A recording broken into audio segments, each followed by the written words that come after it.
Nathan, would you stand up? Some of you know this man as Nathan Heisler, and that's good because that is his real name. Our people have done some checking. But what you may not know is he's born in Montgomery, and he met his wife in Montgomery, as I recall. Okay, his wife, the saintly, start with it first, saintly, the beautiful, the charming, the witty Judith Whitfield Heisler, right here. Judith, you'll hold up your hand. Mean. Now, somebody said mean. Watch it. You have to take this lady home this afternoon. Okay. But what you don't know about Nathan is that he was an outstanding offensive tackle at Auburn. He studied business and accounting. Very outstanding. That's right. Like way out. Way out. He was in the investment business, and now he's retired. It had something to do with the justice system, but we won't go into that. He has served in Birmingham and Atlanta and Charlotte. Okay. Nathan was quoted, because this is actually the offensive tackle slogan, eat dirt and ask what the score is at the end of the game. That's right. Okay. That was my motto. Please help me welcome a man whose wife was just recently heard to say, I didn't know he was smart until he stopped playing football. Nathan Heisler.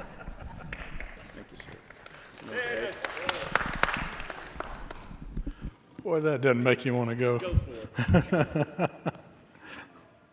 Whoa. I don't know what to say about that. All right. When I was 12 years old, my mother came in one Friday afternoon and said Mr. Head died. Mr. Head was my grandmother's second husband. I didn't know him very well. He was kind of a quiet guy, stayed in the background somewhat. Hadn't been married all that long. She married him, she was much older. But anyway, he passed away, and so, something goes through a 12-year-old kid's mind that this weekend I'm going to a funeral. Ooh.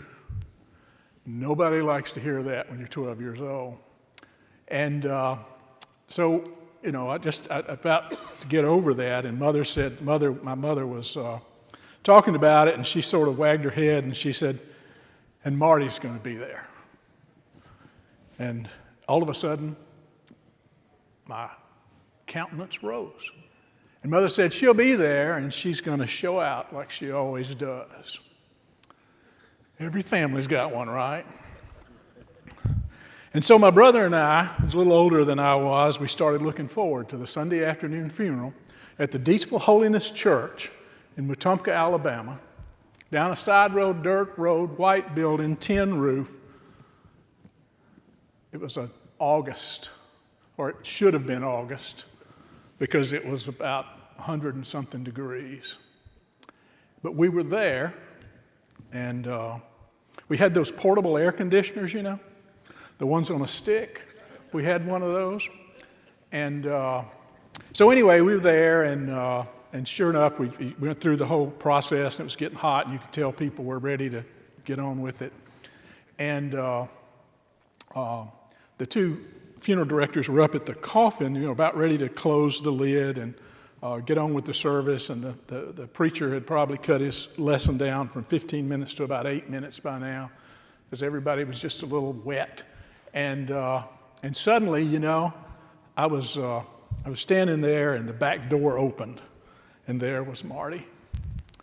Marty was about 6'3". She was only 6 feet tall, but she was about 6'3" in circumference. She was a big woman.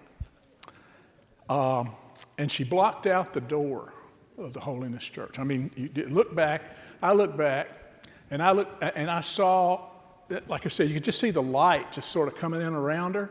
She had on all black, this flowing thing, I don't know what it was, and a Zorro hat, a flat Zorro hat. And Marty starts coming down the aisle. The funeral directors have already closed the coffin, and so they see her, and so they start to open the coffin back up, and she gets about halfway down the aisle, and I realize Marty's not alone. Marty's new husband is with her, and that's Ray. Now, as every bit as big as Marty is, Ray is as small as you can get and be a man and wear a suit. He could have used one leg of his suit to walk around in. And you couldn't see him because all you could see was her, and he was right behind her. And I could hear my mother standing beside me as she took a deep breath because she knew something was about to happen. Something was really going to happen here. And Marty got right beside us about halfway down the aisle, and all of a sudden she lets out this enormous sigh, and the girl is going down. And so Ray did what every red-blooded American man would do in his place. He ran for his life. And the old girl went down. Right there in the aisle of the Deatsville Holiness Church on Sunday afternoon, and you could see it on everybody's face. Now what? How are we going to move this girl? What are we going to do? The temperature was going up. The people were getting restless. Marty was spread out down there on the floor. And so anyway, they finally got her up. They got her some smelling sauce and helped her outside. And somehow she came to herself.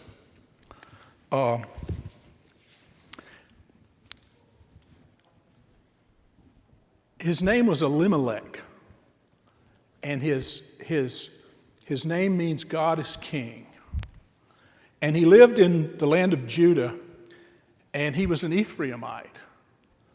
And at that time, this was about 1300 BC, 1300 years before Christ, in the time of the Judges.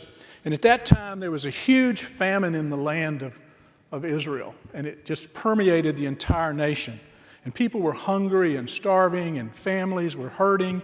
And a lot of the Jews left the country, left the area, and went out into surrounding lands to try to find and eke out some sort of a living and make their way as best that they could. And so Elimelech sort of surmised that life wasn't going to do very well by him as he was. And so he saddled up his wife and his belongings and all that he had, and he went into the land of Moab. Now, Moab is a land that basically it was on the side of the Red Sea, the barren side of the Red Sea, and the group of descendants from Moab. Moab was the illegitimate son of Lot and his daughter. And he was run out of the clan, the family, and he settled on the side of the Red Sea. And it was there that he that grew up this people called the Moabites. And the Moabites,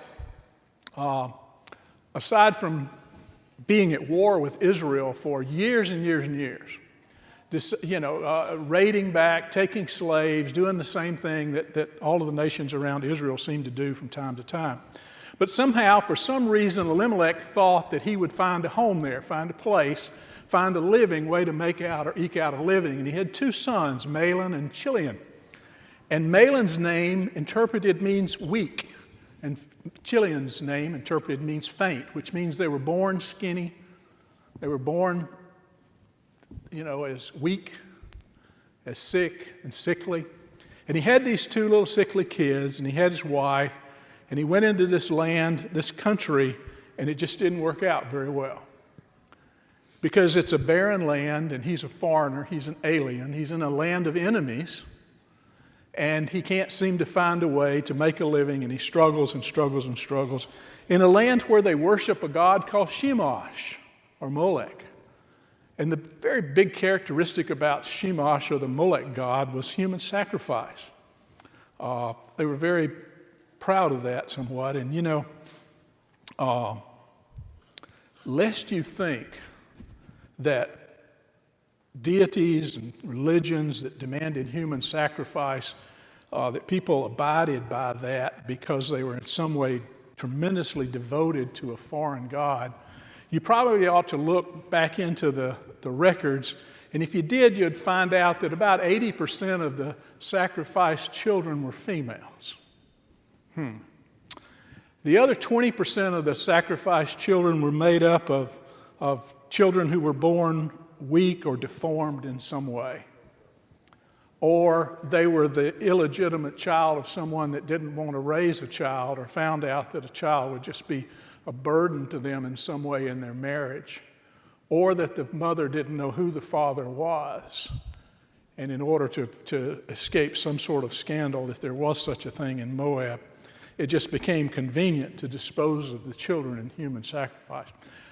I wish that we had advanced beyond that, but I'm not altogether sure we have. So nevertheless, they're trying to eke out a living there, trying to find a way to live, this little family, and they can't. They start to starve, they start to get hungry, they start to find out that it's just as difficult there and maybe a lot worse than it was in the land of Judah. And so Elimelech sells his inheritance. Now this is a last-ditch effort of a man trying to struggle to survive. His land, who had been granted to him in the promised land, his piece of the world, his security, his bread, his hope for his children, he's now at an alien land. He has to sell that property back in Judah. And so he does. Now, the way this worked in the old law was that if you had inheritance land, you could sell it. But as long as you lived, you had the option of buying it back. And your heir, your immediate heir, could also buy that property back. But after you didn't buy it back and died, and your immediate heir didn't buy it back and died, whoever bought the land would become theirs. So you basically had two options to do it over. You could sell it out, but you had two options to do it over. So it was more like a mortgage, more or less, than a real sale. But nevertheless, he sold his land. Tremendous insult to his family and his life and his name, and it didn't help him any as he still tried to eke out this living there, and finally he died. He just couldn't do it anymore. He just couldn't make it anymore, and so he left his two little children, or two children, they weren't little by this time, and a wife to sort of be there in this foreign land. I don't know if we get a real grip of how that feels, but it must be an enormously depressing life. And so the children grew up and married women. And one of them married a woman named Orpah. And Orpah, whose name means turned back. And she was a Moabite and a foreign wife. And the other married a woman named Ruth. And Ruth's name means friend. And Ruth, it's a very interesting story here. How many of you watched the 1960 movie with Stuart Whitman and Elena Eden, The Story of Ruth? My mother took me. That was one of the Church of Christ movies you could actually go and see in 1960. You were allowed to. Nobody saw that? You're kidding me. One? All right. Well, you can find it. But anyway, the title story of the title character Ruth, you just did that to make me feel good, I know. The title character Ruth was played by Elena Eden, this gorgeous, beautiful Israeli actress. And her picture's on the DVD if you ever want to rent it or whatever. I know you're not interested. But that's not so. I don't believe Ruth was an attractive woman. And I got three reasons why, I'll tell you. Number one was the Bible doesn't say she's beautiful. Every woman in the Bible is beautiful. The Bible says she's beautiful. Tamar, Rachel, Bathsheba, Sarah, Delilah, who else? Esther, the most prettiest of all. All of them, the Bible makes an intense effort to say she was beautiful. They're beautiful. It does not say that about Ruth anywhere. Number two, she was the granddaughter of King Eglon. King Eglon was the king of the Moabites.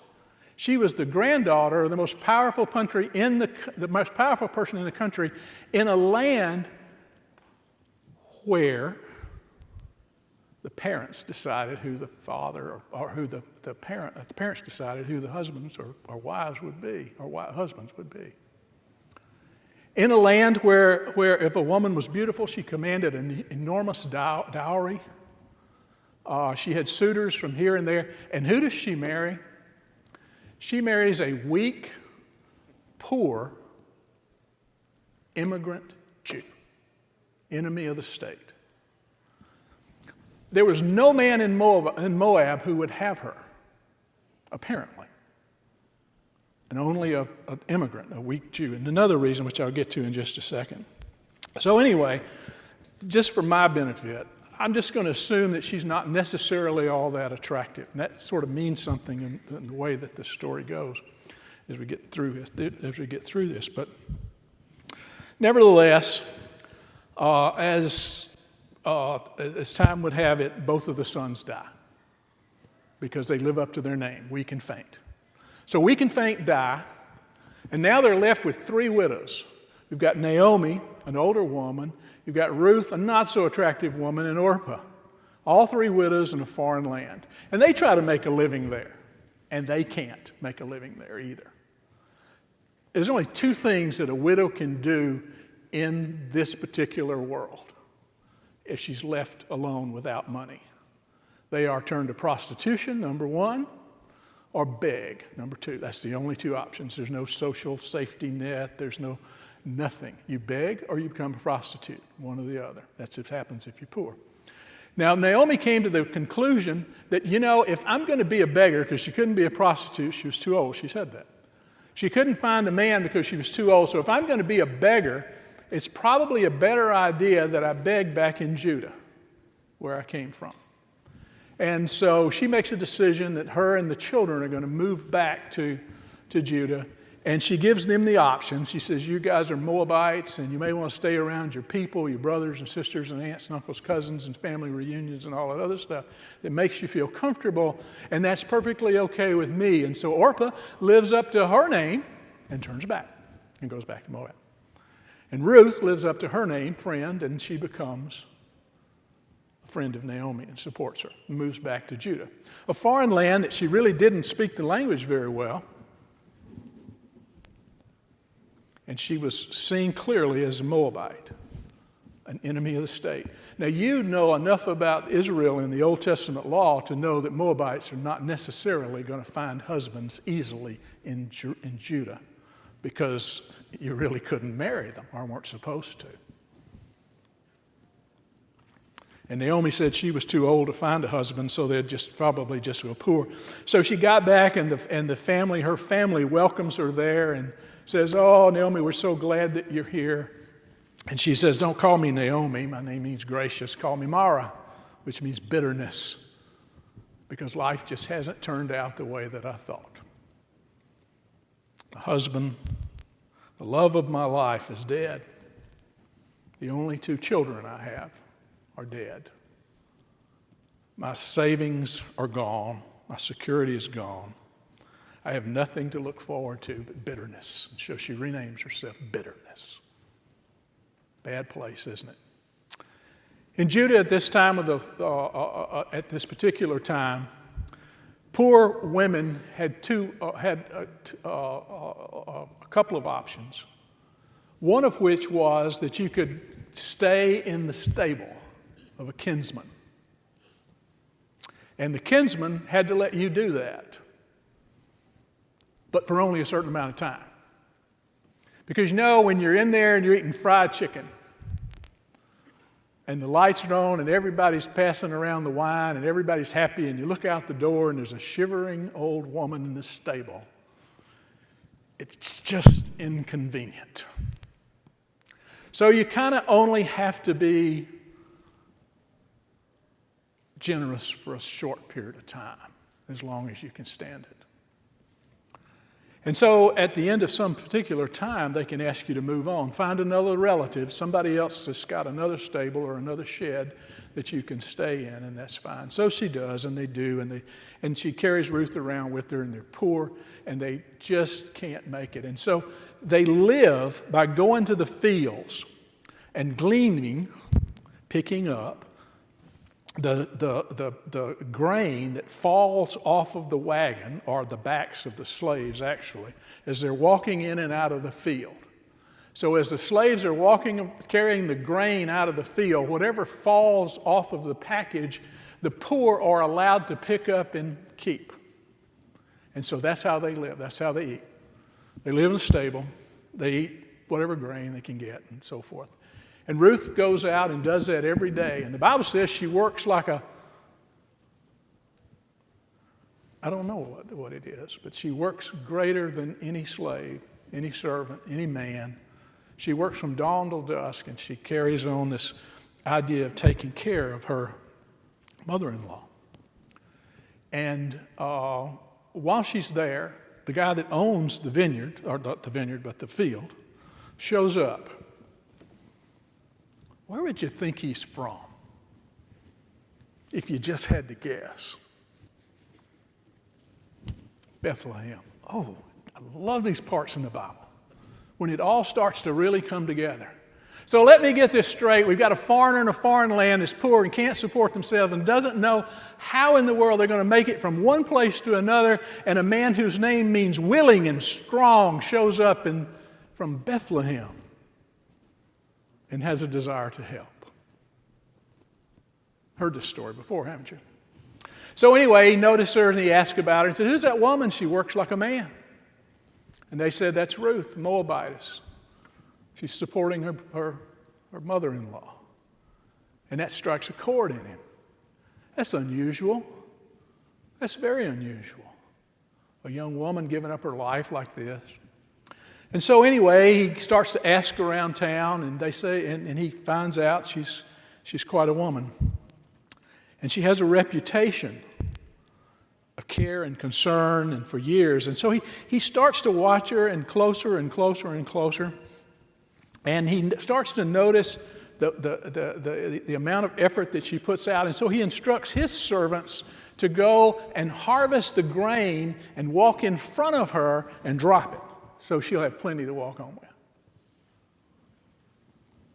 And the Bible says the only place in the Bible where any woman is called noble character, a person of noble character, is this person, Ruth. So of all the other women in the Bible, this is the only one that's called a person of noble character.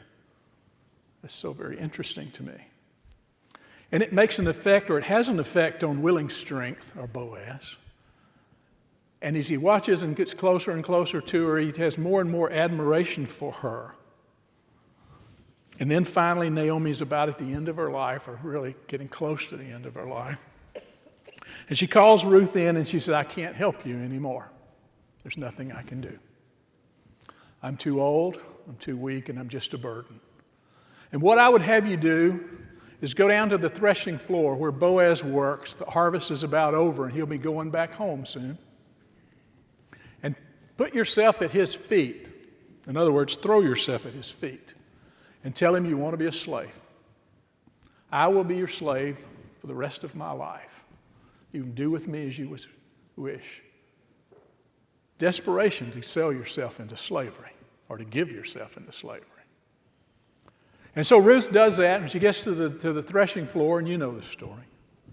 And Boaz is asleep, and she doesn't know what to do, and so she just lays down at his feet when he wakes up in the middle of the night and says, "Who are you, and what are you doing here?" She said, "I'm Ruth."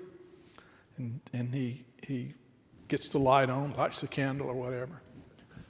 And she says, "I've come to be a servant. Make me your hired servant." The story still starts sounding familiar, doesn't it? "Make me a slave. I have nothing and am nothing. Make me a slave." His heart's taken with her. And he says, "I'm not going to do it. No. I'm going to make you my wife." So let me get this straight. A man from Bethlehem who's been watching someone from afar, who is taking care of them without their even knowing it, whom they fall at his feet and say, "I'm worthy of nothing but to be a slave," and he says, "Not so, you're going to be my wife." The story's getting more and more familiar as he does, or so he does. He makes her his wife.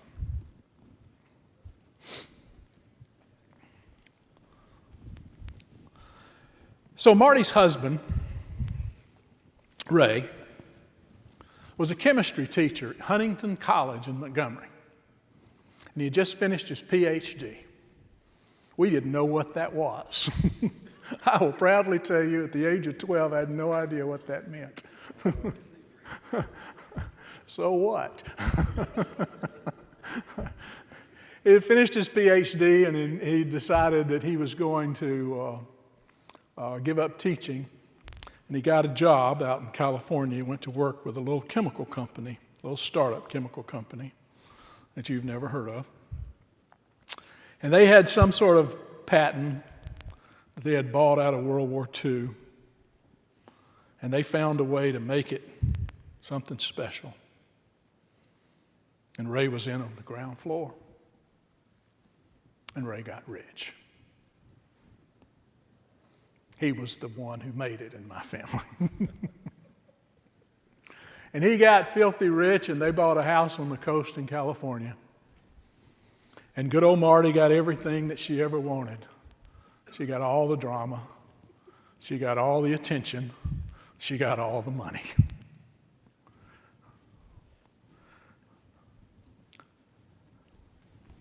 Now, the moral of that story is this.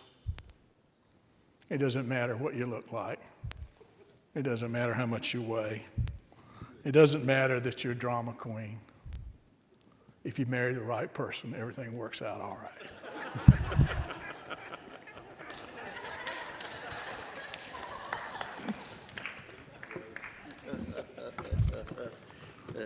Thank you. Okay, this is a Sunday school class, and so all of you are charged with keeping the secret of the lesson this morning.